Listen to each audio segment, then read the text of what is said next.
আমরা কত অধ্যায়ের পড়াটা শিখব?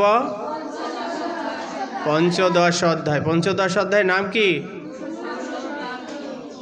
পুরুষোত্তম বিভাগীয়। এখান থেকে আমরা কত নম্বর শ্লোক শিখব? 7 নম্বর শ্লোক কে বলেছেন? শ্রী ভগবান। আমরা শব্দগুলো জেনে নিই। মম এব অংশঃ জীবলোকে। আমরা খুব মন দিয়ে বলবো, মম এব অংশঃ জীবলোকে জীবভূত সনাতন মনঃ ষষ্ঠানি ইন্দ্রাণি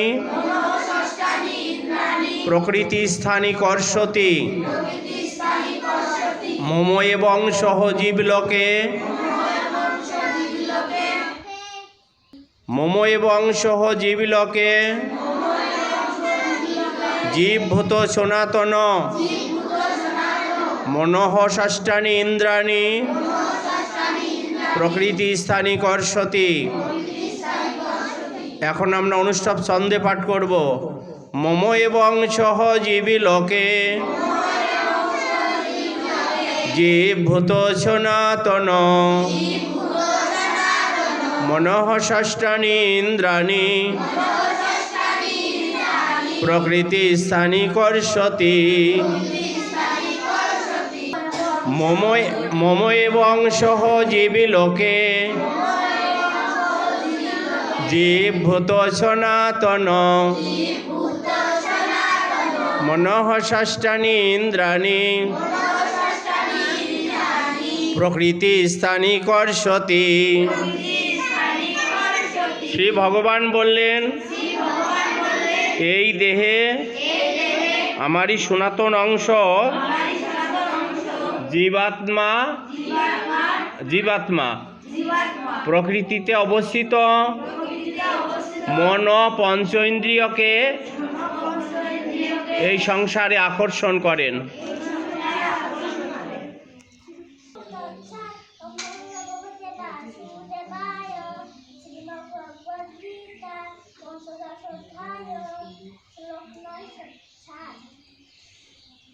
মম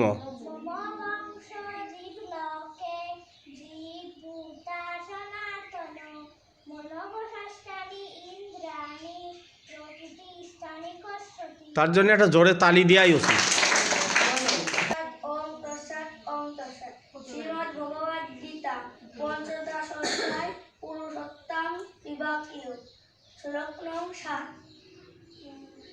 মম জীবলোকে জীবভূত সনাতন মনঃ ষষ্ঠানি ইন্দ্রাণি প্রকৃতিস্থানি কর্ষতি। খুব দারুণ।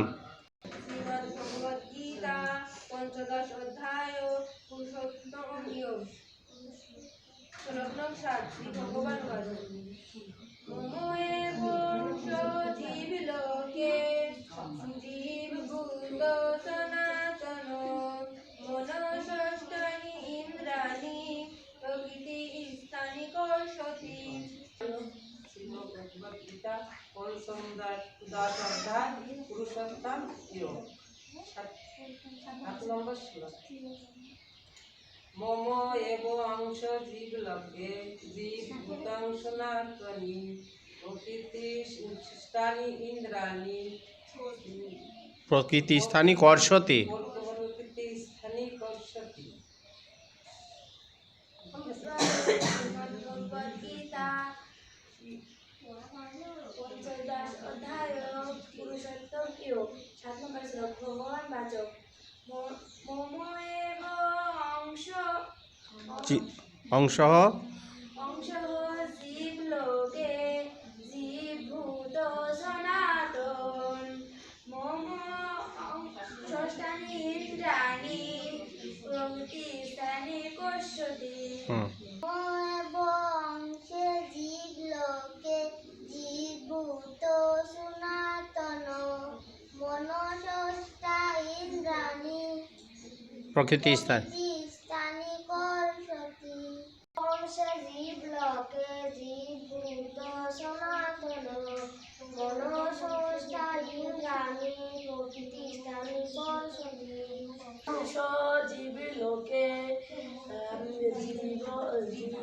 জীবভূত জীবভূত সনাতন মনঃ মনঃ ষষ্ঠানি মনোষ্টানি ইন্দ্রাণী প্রভৃতি স্থানে স্থানে কর্ষতি। শ্রীমদ্ভগবদ্গীতা পঞ্চদশ অধ্যায় পুরুষোত্তম 7 নম্বর শ্লোক শ্রী ভগবান মম এবং সহ জীবলোকে জীবভূত সনাতন মনঃ ষষ্ঠানি ইন্দ্রাণী প্রকৃতি স্থানি কর্ষতি। এবার বলো। জীবভুক্ত সনাতন মনঃ মনঃ ষষ্ঠানি ইন্দ্রাণী প্রকৃতি স্থানে কর্ষতি। বাহ। ভগবদ্গীতা পঞ্চদশ অধ্যায় শ্লোক নম্বর ভগবান জীবলোকে জীবভূত সনাতন মনঃ ষষ্ঠানি ইন্দ্রাণী প্রকৃতি স্থানি কর্ষতি।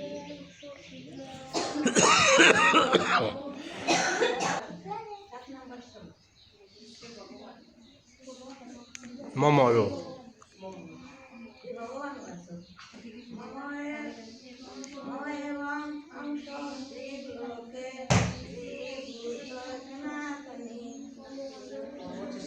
মন